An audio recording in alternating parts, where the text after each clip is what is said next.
All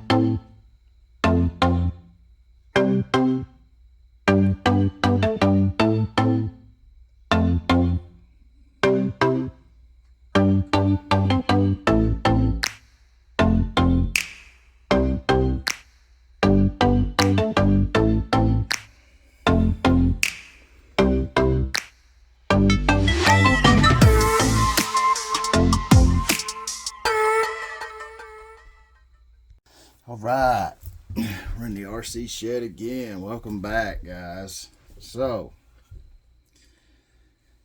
I have went ahead and bought myself another chassis to work on. Now, I'm gonna be honest, I had no clue what it was, what it really even was. Well, my buddy Chris Lewis is kind of filling me in on it, and evidently I've got a pretty cool little chassis right here. So the DWX-F chassis. It's not the red edition, but it's got some red, aftermarket hop-up parts on it. The guy that sold this to me, man, the dude's watching this. I'm sorry, brother. I got to put this out there. A little freaked out by what happened. See, I paid for this thing, and there were pictures shown of what all came with it. And this body came,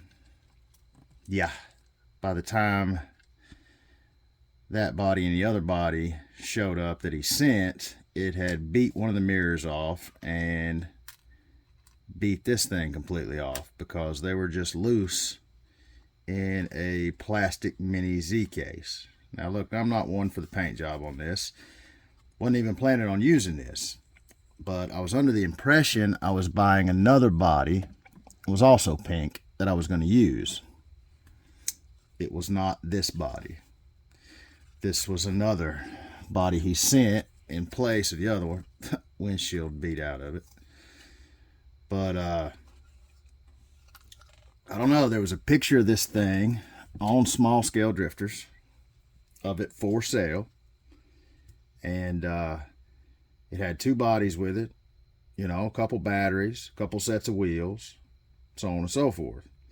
Well, after I had paid, I was informed that actually after it was paid and after it was shipped, I was informed that he could no longer find the body that I was actually wanting, that was actually in the picture when I decided to buy. He said he couldn't find it anymore, didn't know where it was at, and he would send some extra stuff to make up for it. He did send some extra stuff, so I'm not gonna complain too much, but be honest with you, this thing, man, there were screws missing out of this thing. I've had to rob some extra screws from some of my other leftover stuff, but man, screws were falling out of this thing. Front end was completely out of whack. Had the wrong tires on it. One of those tires that came with it was actually out of round, pretty dadgum bad. Not sure what's up with that, but the front end was so bad out of whack when you moved the suspension, the front wheels, I mean, they towed in something crazy when you work the suspension.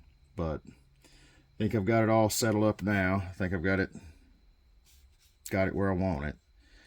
And I believe what I'm going to do, I'm going to use this GTR body. I've got the front end of this thing narrowed up pretty tight.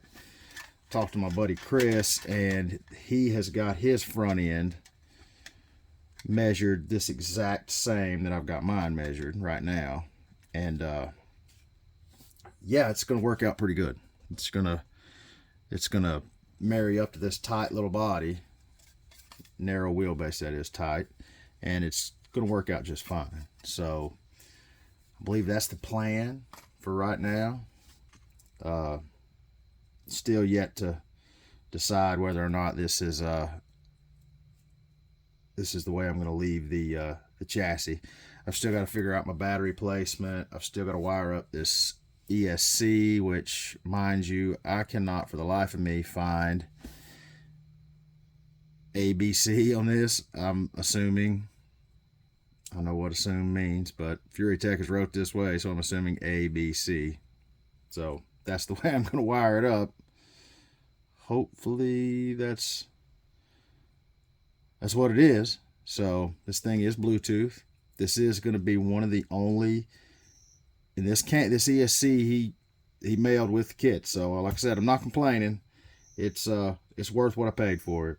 But you know, if you tell somebody, or if you put a picture up and say, look, all of this is included, like, man, make sure you got all that stuff to include, because I don't know, man, it's a bad look. It's a bad look to tell somebody that you are going to sell them something, and then after they pay and after it's already in the mail, you just whoop, my bad. You know, yeah, he sent quite a few extra things to make up for it, and it made up for it. I'm not mad, but you know, I am a little disappointed. Let's just put it that way. He said, I mean, there's some good electronics with this thing. And I got an Atomic V4 gyro that came with it. Don't know that I'm going to use it. I'm probably going to use another GT55 receiver gyro combo. Big fan of those things. Saves a lot of room. Keeps the chassis light. He sent another servo. I'm not really sure about these servos, how good they are. AFRC, I've got some more of their stuff, man. Seem to make some pretty good stuff. There's another one of those servos in the car. The wheels he sold me with it, they're pretty slick, brand new tires on them. There's also another set of wheels he sold. I've already got a set of these, but you know, these do look a little bit different, I think. Another brand new set of tires on them. And he threw some other things in the kit that who knows, maybe I'll use it, maybe I won't, I don't know. Had some street lights for the track, if I can figure out a way that I want to wire them up. Some of these little pucks that are got switches on them, I guess, so you can run lights individually. I'm not really sure. I'll have to kind of look into that. I haven't really messed with any of that. And a RC Bluetooth speaker setup thing that I don't know what the hell I'm gonna do with it. But anyways, so just filling you in on the build, and we're gonna get after this thing a little bit at a time. I'm gonna, right out the gate, I'm gonna solder these wires. I'm gonna get this thing set up, and I'm gonna solder these things. And I've pretty much got my wheelbase set up, so that's the next step. Get this thing wired up.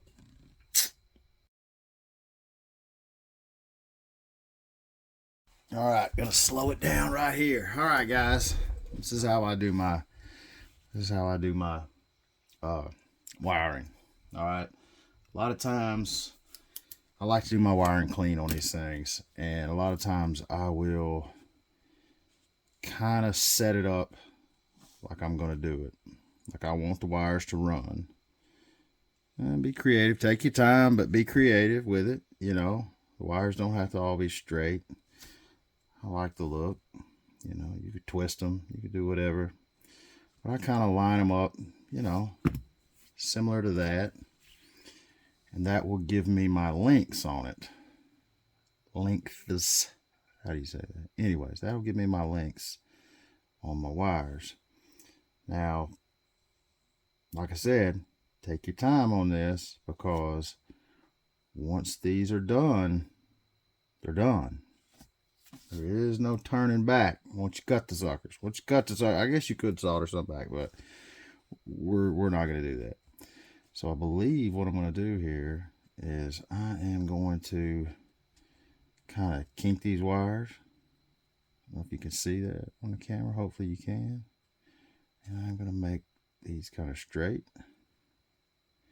Straight runs over. Kind of like that. Does that make sense? And that'll be a good look. That'll give me a little extra in case I ever need to move it.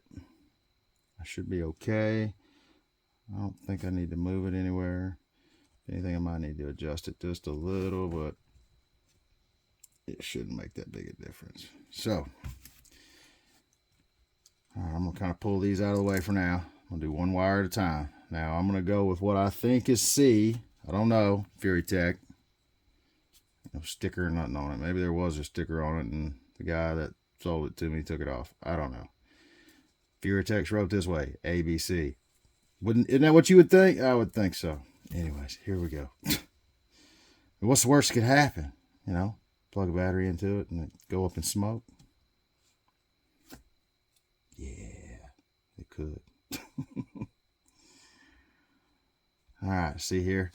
I'm going to line my clippers up on that edge. I'm going to put my wire right where I want it straight. And yeah. She's gone. She's clipped. No turning back now. Oh, it's a disaster. No, it's not. I'm just kidding. We'll make it work. We'll make it work. So saying I like to say is, you know, like, how bad could it be, right? So, like, I've been that way my whole life. Like, I will dive into something that I have absolutely no business doing. And, man, it's turned out good for me over the years. It really has. I found out that I can do quite a bit. And, can I trim this thing yet? I can do quite a bit more than I thought. You know,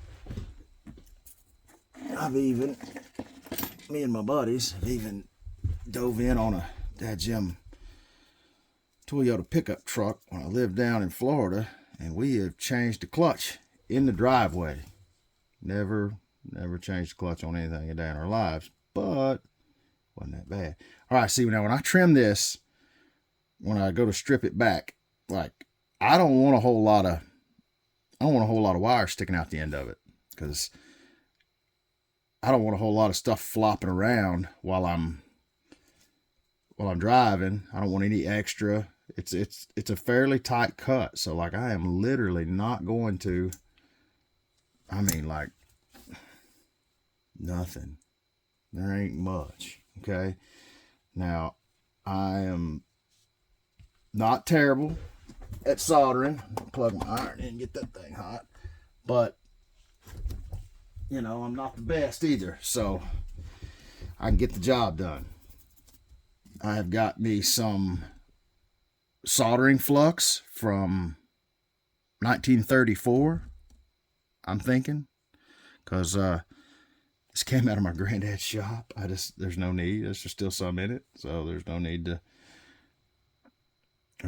buy some more. What I gotta do here is put some of that on the end of it. I'm not sure technically what it technically does, but it helps. It helps solder. And I was told that way before I got into any kind of soldering stuff that I was doing. So we gonna use it. I heard maybe it just cleans the wire. Does that make any sense? I hope so. I don't know. Whatever it does, it works. And I like it. Now, if you can, you want this wire to kind of sit in that notch on its own, because that way you know that it'll stay put while you're getting everything ready. Now watch me struggle right here for a second, but I'm going to get that thing to stay in there.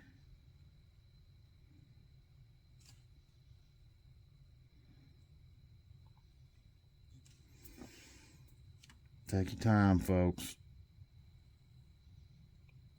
Get it right. Okay, see how that's kind of staying there now? Can you see that?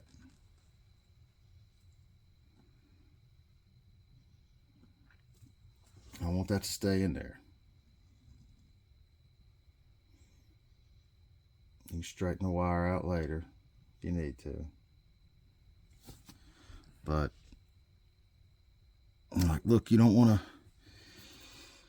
to use a lot of solder, you know. Just a little dab will do with these little tiny things, you know what I mean? Just a little dab will do. So we're gonna let our iron warm up and give you a little preview of how this goes.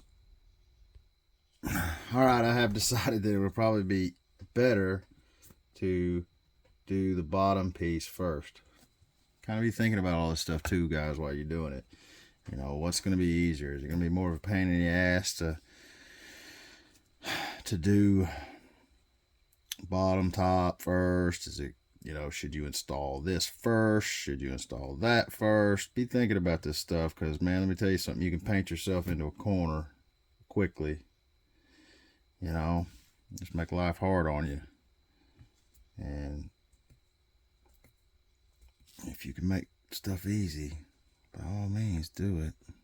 You know, I put on my glasses.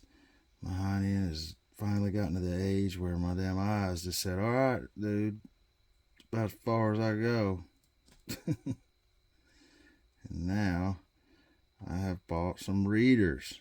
A couple years into having some readers. And shit. It sucks. So anyways, I sure would like to prop this thing up. I'm not sure. Yeah, I should be able to do that. I think I can do it this way anyways. All right, so I've still got a little bit of flux on this thing. You want to try to I just got my drink, so I'm gonna get some water on a rag. Get some water on a rag. Clean your soldering iron off before you get started. That helps. Get you a nice, so you ain't got a bunch of crap on the end of your soldering iron. Okay. Now, like I said, I am no expert at soldering, but I'm not terrible. So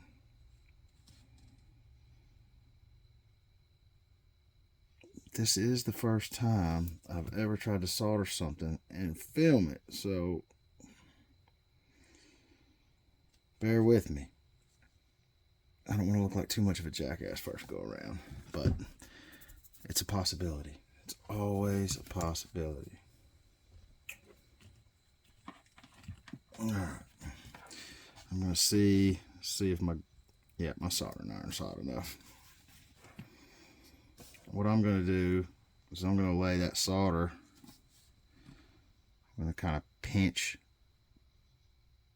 that where it goes. I'm going to double, triple, quadruple check, make sure it's in the right spot. I'm going to kind of pinch that wire to where it goes with the solder. And then I'm going to touch that.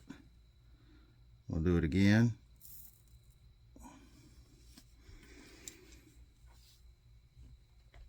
I'm going to inspect. Actually, it looks like it took pretty good. So, I don't know if you can see that or not. But, yeah, it doesn't take much, guys. Like, seriously, give your wire a little tug. Oh, yeah, that's on there. That's on there. That ain't going nowhere. You know? And then just repeat the steps. Now that you got it on there, too, you can kind of mess with your wire a little bit more. Get it in a perfect position where you want it, and then just do the rest of them.